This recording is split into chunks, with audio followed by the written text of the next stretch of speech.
নাটোরের গুরুদাসপুরে রোজি মোজাম্মেল মহিলা অনার্স কলেজে দুই শিক্ষকের নামে কাফনের কাপড় সহ হুমকিমূলক চিঠি পাঠানো হয়েছে।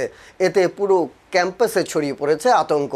কলেজ সূত্রে জানা যায়, ডাকযোগে আসা দুটি রেজিস্ট্রি চিঠি রোববার 12 এপ্রিল খোলার পর প্রতিটিতে 3টি করে মোট 6 টুকরো সাদা কাফনের কাপড় পাওয়া যায়। চিঠি দুটি সহকারী অধ্যাপক আনোয়ার হোসেন ও আব্দুস সামাদের নামে পাঠানো হয়।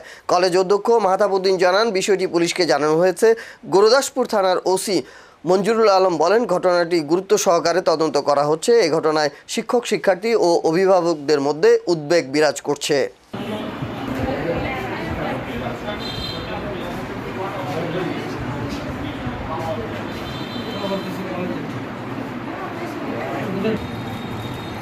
প্রাপক আব্দুস সামাদ, সহকারী অধ্যাপক ইসলাম।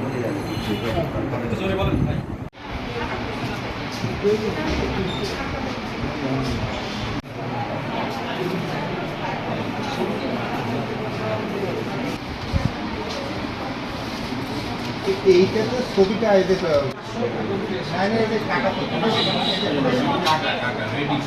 ও রেডি একদম না রেডি